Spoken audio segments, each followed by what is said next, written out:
नमस्कार दोस्तों, हमारे चैनल पे आपका स्वागत है। आज हम डिस्कस करेंगे कि फेज़ 13 का रिजल्ट तो आ गया है, इसके बाद की क्या प्रोसेसेस होती हैं।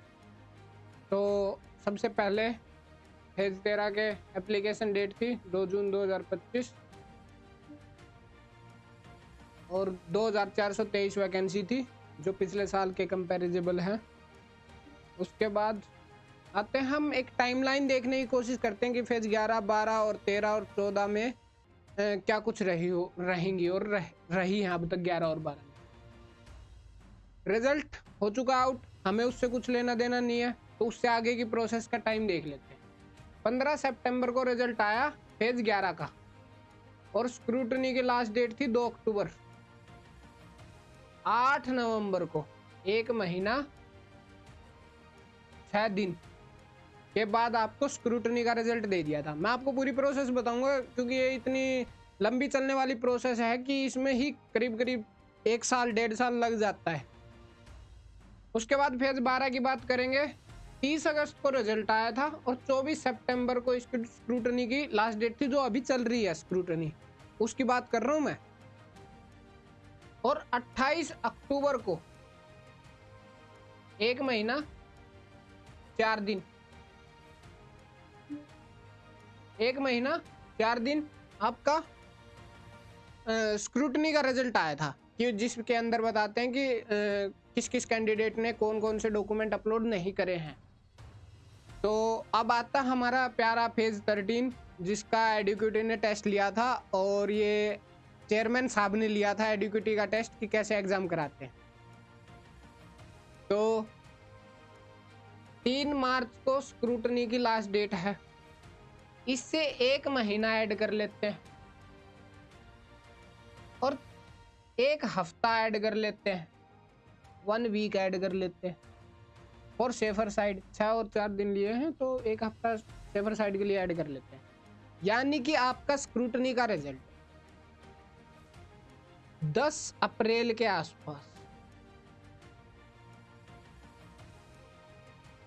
आ जाएगा और ये रिजल्ट एसएससी की साइट पे नहीं आएगा, ये आपकी पोस्ट जिस जोन की थी उसकी वेबसाइट पे आएगा। जोनल वेबसाइट एसएससी की साइट से जाके देख सकते हो, जैसे किसी ने एनआर की पोस्ट भरी थी तो एनआर का रिजल्ट तो एनआर की साइट पे ही आएगा।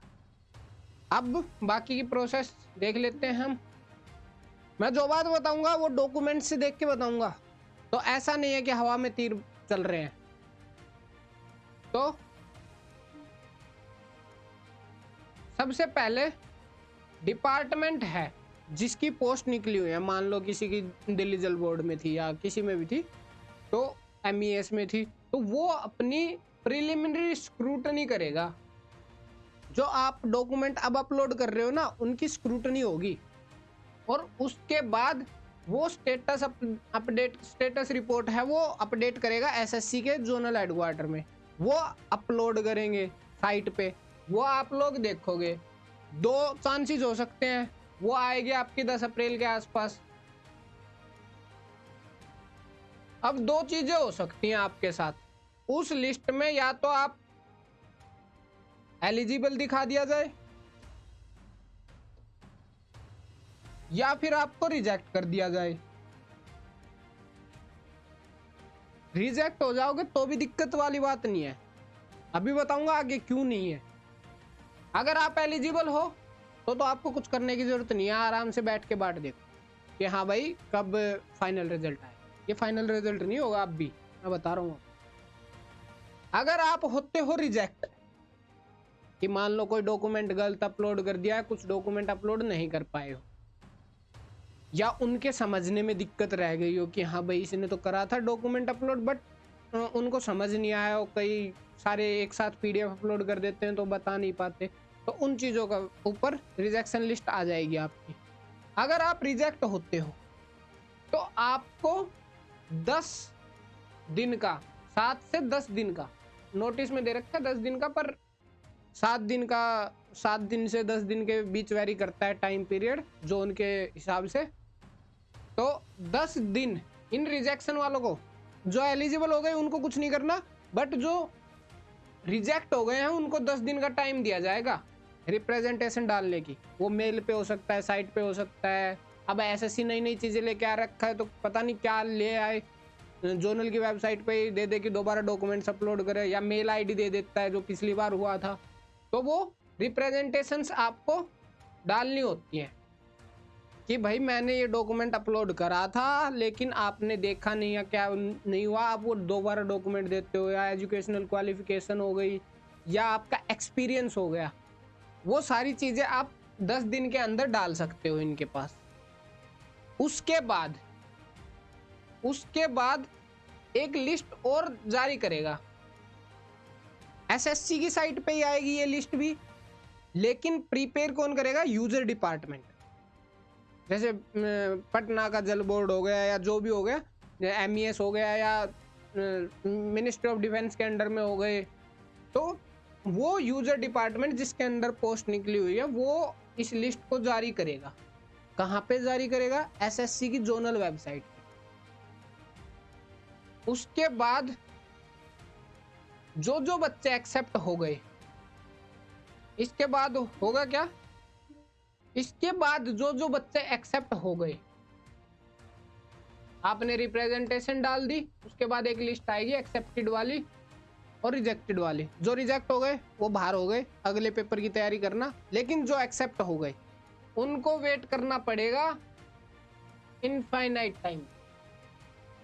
मैं इनफाइनाइट टाइम इसलिए कह रहा हूं क्योंकि कई तो इतने अच्छे अच्छे डिपार्टमेंट हैं, मैं बात करूं जैसे कि हो गया दिल्ली के कई डिपार्टमेंट हो गए, मिनिस्ट्री ऑफ डिफेंस के अंडर में हो गए, वो 7 से 10 दिन में दे देते हैं।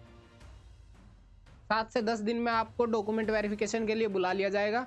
एसएससी में नहीं होगी, ये डॉक्यूमेंट वेरिफिकेशन होगी आपके यूजर डिपार्टमेंट। इसमें एसएससी ने जैसे ये लिस्ट जारी करी ना, उसके बाद एसएससी का काम खत्म हो जाता है। उसके बाद आपके पास मेल आएगी और डिपार्टमेंट की साइट पे आपको अपडेट किया जाएगा कि डॉक्यूमेंट वेरिफिकेशन कब की है।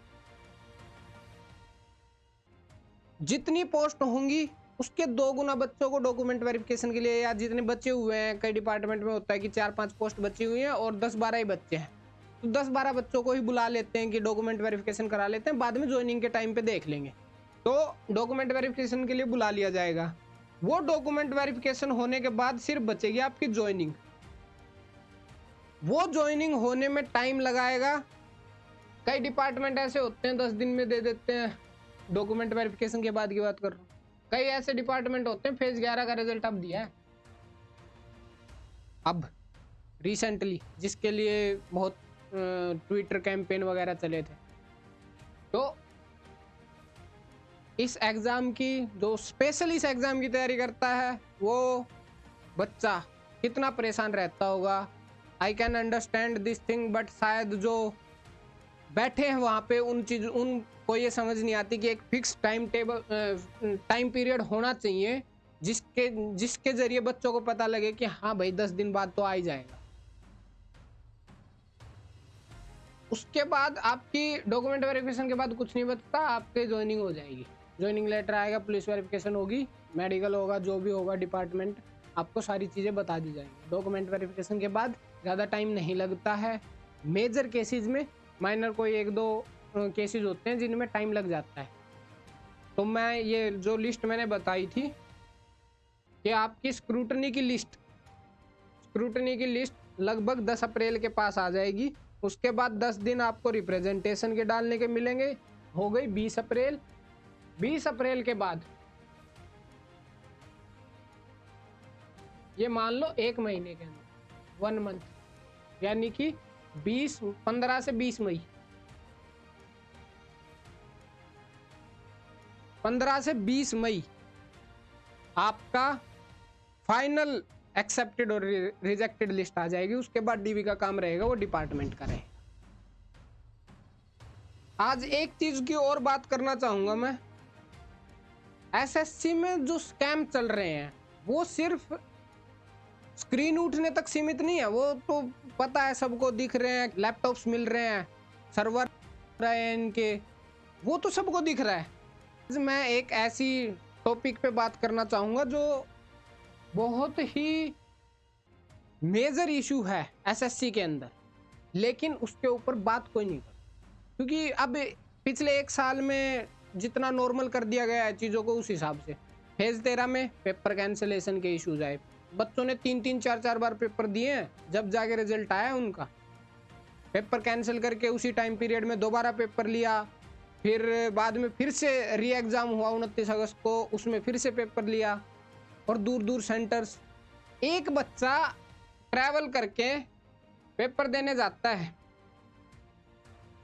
वो कहीं जिसकी शिफ्ट मॉर्निंग होती है वो पहले दिन रुकता है, जिसकी इवनिंग होती है वो दूसरे दिन रुकता है, दूर दूर सेंटर है, तो लगभग 2 से 3 हज़ार रुपये लग जाते हैं उसमें।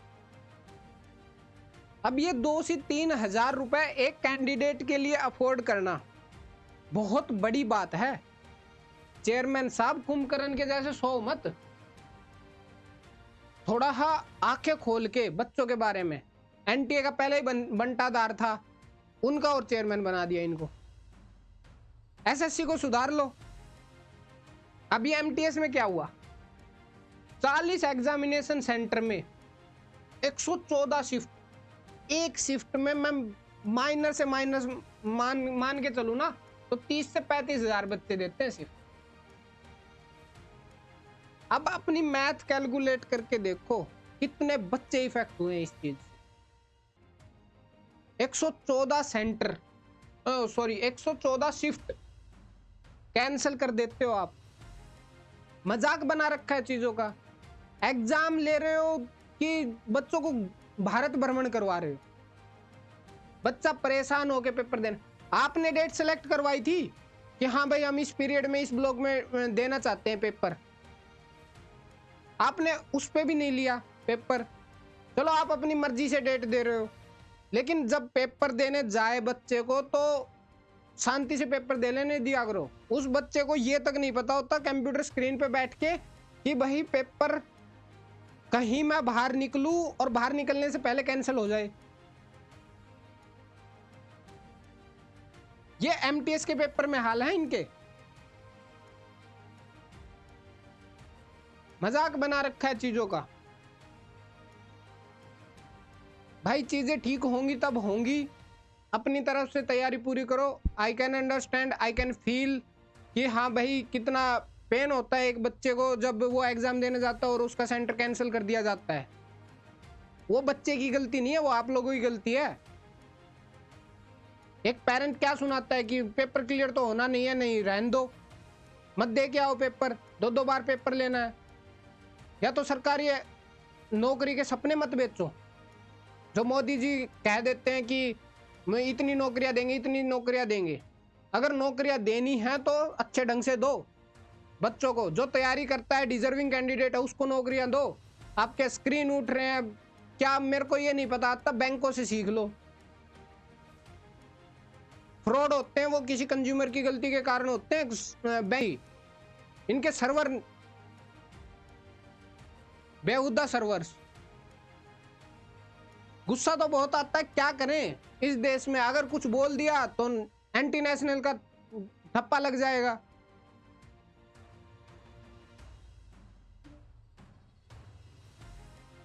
जय हिंद दोस्तों, बहुत बहुत धन्यवाद। और जो बच्चे फेज 13 के फाइनल लिस्ट की वेट कर रहे हैं वो उनको मैंने बता दिया है। आपको 20 अप्रैल के आसपास, 10 अप्रैल के आसपास रिजल्ट आ जाएगा। उसके बाद एक 10 दिन का और रिप्रेजेंटेशन टाइम मिल जाता है। वो होने के बाद 20 तारीख तक वो चलेगा। तो मैं ये मान के चल रहा हूँ कि 30 मई के आसपास रिजल्ट आ जाएगा। और सिलेक्शन पोस्ट को लेके किसी को भी कोई किसी भी तरीके की पोस्ट को लेके, एलिजिबिलिटी को, क्राइटेरिया को लेके कोई भी डाउट हो कमेंट सेक्शन में पूछ लेना, हमारी टीम आपको ज़रूर जवाब। बहुत बहुत धन्यवाद।